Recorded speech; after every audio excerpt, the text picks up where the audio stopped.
Hello and welcome to our IG Live. We do this every week and we're talking to different experts, members of our Multicultural Kid blogs who are experts in different areas for parents and educators who want to raise world citizens. And today we are going to be talking to Daria, who is an expert in world music.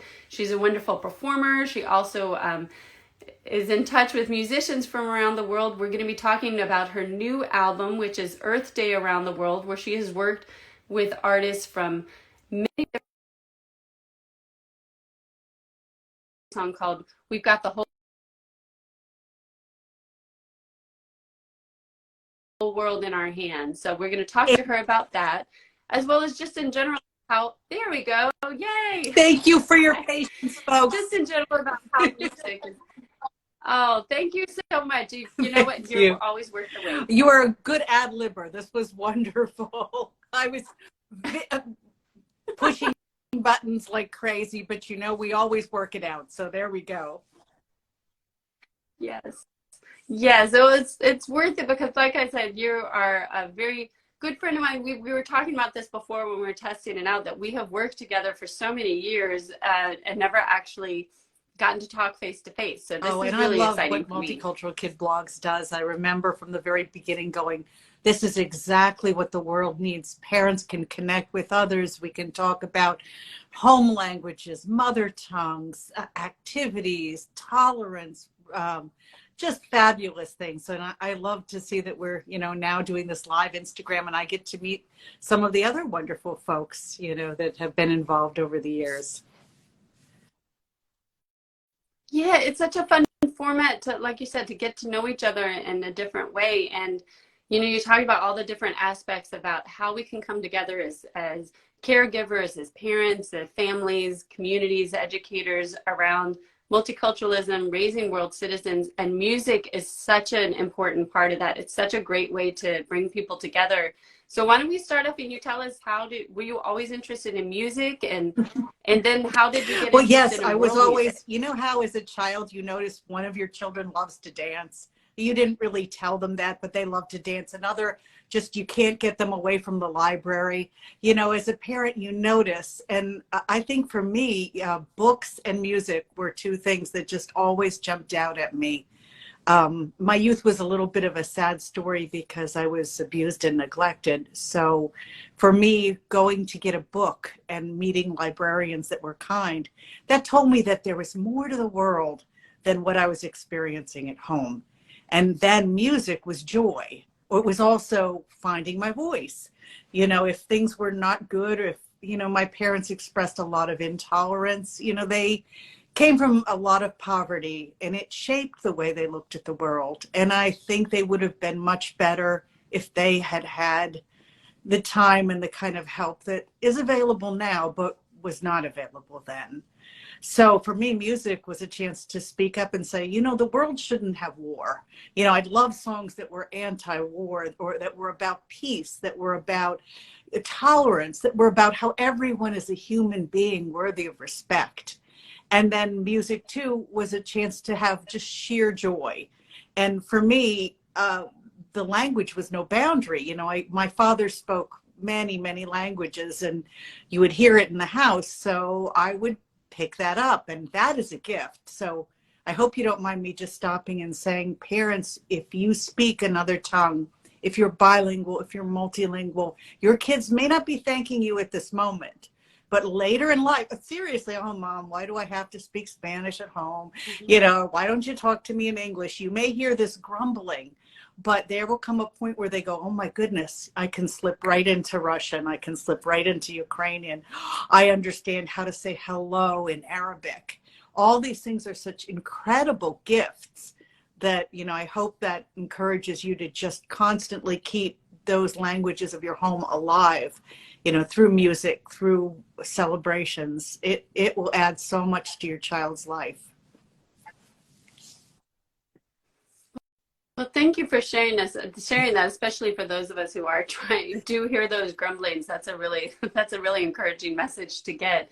And I want to go pick up on too what you were talking about with music, about how empowering it was in your own life, and and that you really shared that with children all over the world. What is it about music that makes it I don't know, that makes it such a wonderful way to, like you talk about how it kind of unlocks children's talents and helps them see kind of their own potential. What is it about music that Well, does I that, or how think have you all the seen that arts do happen? that, but because music is my thing, that's how I see it. So whatever I'm saying, you can apply it to writing books or making artwork or dancing.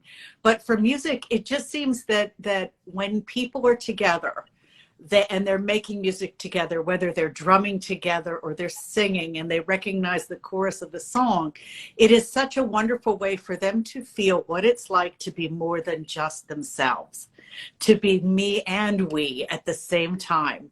And that's kind of a hard concept, but if you've ever been to a powwow and you're drumming, the way the music comes through you and goes out to the dancers and comes back, you get this incredible transcendental experience where it's hard to really say where else you find that. You know, if you're singing together, even if you're just eating together and everyone's enjoying food, you have that me to we experience. And I really think if our world is to survive, we have to not just be me, but we. So any way we can bring that to kids is just, it makes them want more because it's so healthy. And for me, I use a lot of parodies, a lot of songs. So for instance, if I've got a group of people together and they all know a certain song, we may write their own verses to the song that they know the chorus of, which is kind of how that Earth Day song got started. I was doing a series of workshops and the teacher said, well, we want to sing a song tomorrow. Can you write one? And and that's a tall order. So, you know, I kind of leaned on the folk process. Instead of he's got the whole world in his hands, I took, we've got the whole world in our hands. And then I asked the kids, well, what does that mean to you? You know, if you want to have a better Earth, Earth Day's coming, you want to have a better Earth, what do you want to do? And the kids were brilliant. They talked about the obvious, like I want to pick up trash in my park because I love my park. The other one said, I like to grow plants, but they took it in a whole nother direction. They basically said, I'm going to be kind and sit with people at lunch that don't have any friends. They understood that caring for the earth meant caring not just for ecology, but the ecology of our community. And they really, that's why there's some wonderful verses about being kind to one another and also about dreaming. Some of the kids came up with things they wanted to do in their community that were absolutely amazing. And I certainly hope they've gone on to do that. The kind of thing parents would say, or a teacher might say, oh, Johnny, that's just crazy. But another person would say, wow, that is a great solution for our community. We may not be there with technology, but let's go. So we added a lot of these things to the song. And that's why it was kind of fun to take this little humble song from about 20 years ago and then ask other people around the world, what would you do with this song? How would you make it yours? Would you ad lib? Would you, the one song you were mentioning, it's, he sings in English. He's Nes Muru is from Kenya. He sings in English, but then all the ad libs are in his mother tongue, which is Kikuyu. And it's just, to me, it's just, it flows so well. It's so beautiful. And it's such a personal expression when you're adding your mother tongue and saying, this language, this is important to me.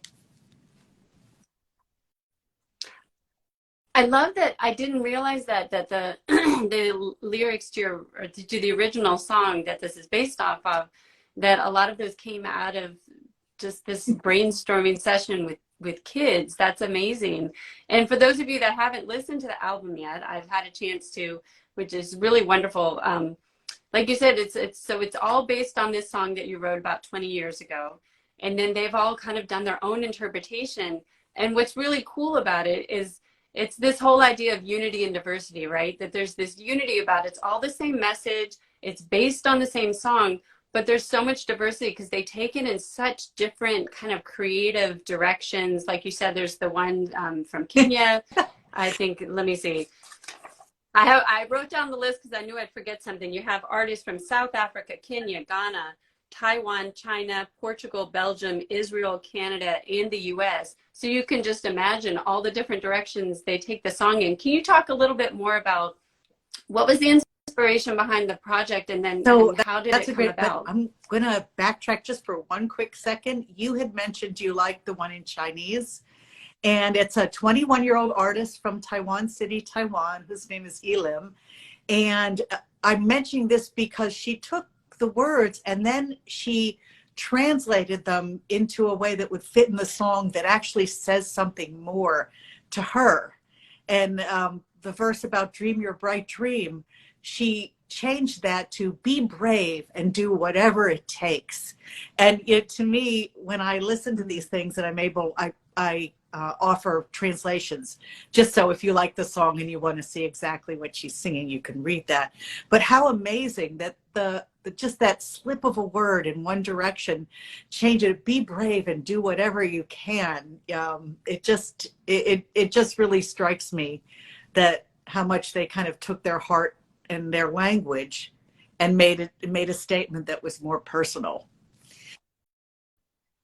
And I should mention, for those, if you're not following Daria on YouTube, I really recommend it, because at least I know I've found several of those that have been made into videos, which are really wonderful. So that can Mhm. be really fun to use in the classroom as well. Or Oh, with, thank you just to show with so your much. kids. So the idea behind the project, last year I applied for what's called an Artist in Transformation grant from an organization in Philadelphia, and they grant an amount of money to allow you to survive for a year for artists that work in social change. And it was so, it's a grant I've always dreamed of getting, and you know, the application was long and arduous but well worth it. And I received the call at the end of the year saying, you know, you've been picked. So I'm running around ecstatic, and then suddenly it became real. Well, what do I want to do? And not being have to worry, not having to worry about all the basic, you know, making a living to just give me enough to get by. It kind of opened my heart and my mind to, well, what will I like to do? And in September, I also wrote a song called May Peace Prevail on Earth. And that's the thing you see written on every peace pole. So my idea was to find people around the earth interested in the peace poles and have them sing their own version. And from that, I thought, well, my husband mentioned, what about the Earth Day song? And it struck me like, it's so universal. How wonderful to have other people take it on and just completely make it their own. And if you don't mind me saying, there's a lovely version in Hebrew where the artist Joni Kalem, who is just an amazing lady, she's the mother of an autistic child, so she works in music with autism and social justice. Well, she heard it, and the words in Hebrew didn't quite match. So she switched it out to, the world needs us so much, rather than we have the whole world in our hands. She makes the point that the world needs us so much. It needs our hearts. It needs our hands. And it was just such a wonderful, I mean, it's just been exciting to me to have written one song and to see it kind of, you know, kind of move into other genres and take on more meaning. Definitely. So I'm just curious, so how did it work? How did you connect with the artists that you've worked with? And did you have any feedback, kind of any, you know, part in making the songs, or this is completely their own creation? And what was that like to hear what they had come up with? It was really exciting. Like if you took a picture of your child and you gave it to an artist, and when you get it back, it's just more amazing than you could have imagined the end result. Well, that's what basically said, no rules, no stipulations, just hear what you hear, with the idea that the earth is important and what we do makes a difference. And so getting it back in Afrobeat and getting it back in with these stacked layers of South African harmonies, it gave me chills, but it also made me think, yes, indeed, this is so universal. There's not a place, there's not a tribe, there's not a location where people are not affected by what we've done to the earth and what we can do differently to give us a brighter outcome. And that's, to me, that's just, it's so exciting that we can make a difference, that we haven't gone too far. And I think as we make a difference, we also build community. We're not just fixing a problem, we may be fixing us. So you talked about that brainstorming session that you had 20 something years ago with these kids. And of course you've gone and you work with so many kids around the world. As you've done that, do you find, what kind of reactions do you get from the kids? Do you find that are they really hopeful? Are they not very optimistic? I mean, have you seen that change over the past few decades as you've been working with kids around either specifically about Earth Day or just in general about issues about peace and community? Have you seen that that to be change? honest, kids have a well of optimism. One of the reasons I love working with them is that they come to this earth with just a well of enthusiasm and positivity. And I think back on how dark my childhood was, but it didn't put out the light. And every time I see or hear things, I think that if I could go through it, if others could go through it, and yet we are here saying this is worth it. And I think they also sense when someone comes and does a workshop with them, when you kind of plop on the floor, and when you give them drums, and when you truly listen to the questions they ask, they know that you're here with the purpose of empowering them, with the purpose that things that come out of their mouth or rhythms that they come out with are worthy, they're beautiful. So I haven't seen a difference. I mean, certainly the world has become more difficult. I don't think that's, I think that's the truth, but that's when we need more the kind of optimism or the forward looking, with the center of the heart that still hasn't been extinguished.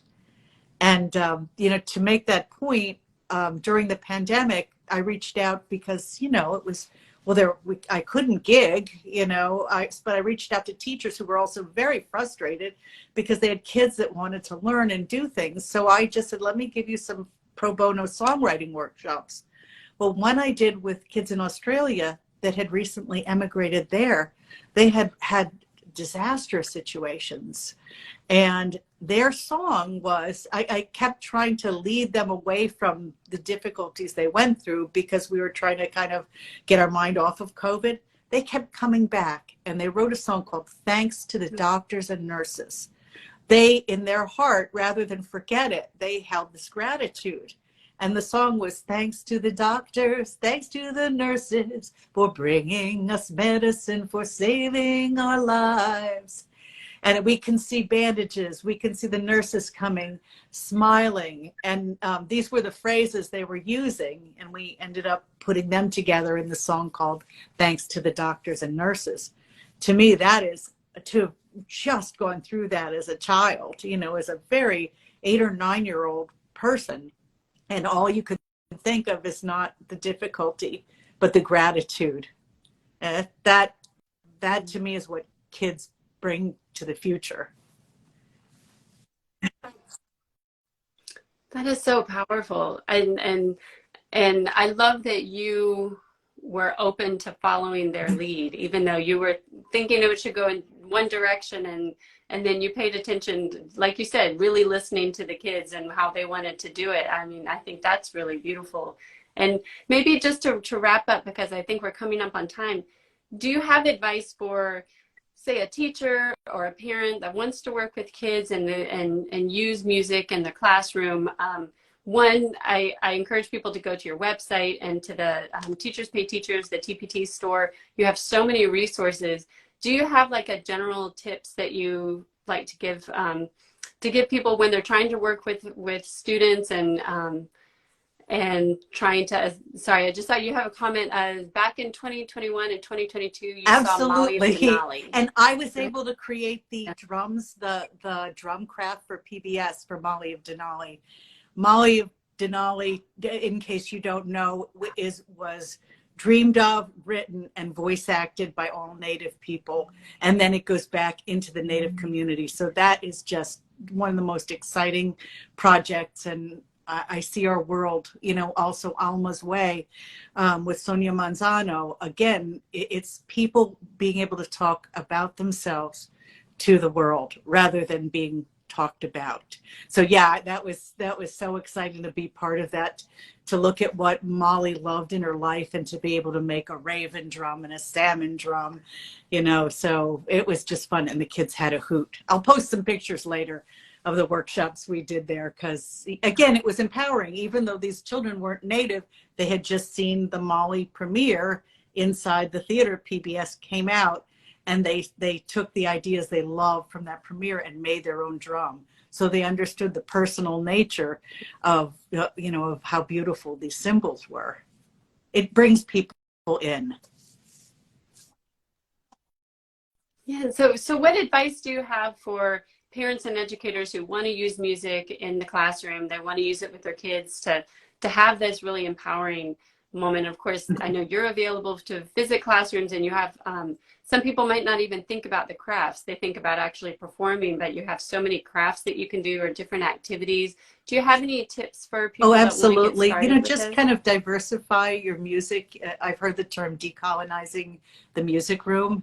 But what I found most, that when I hear teachers get back to me, is they paid attention to who's in their class. And they paid attention to the cultures they come from. And then they kind of added that in as part of their curriculum, whether it's coloring the instruments like a cuatro from Puerto Rico, coloring the mariachi instruments, coloring and making a drum from North India. It's wonderful to hear teachers say that she had gotten a lot of immigrants from that area, and they were feeling very left out. But when she took it into the classroom and talked about the drum, and then every kid colored the drum, all of a sudden the kids felt like, I'm an ambassador. You know, people were asking them questions. What does it sound like? Do you have one?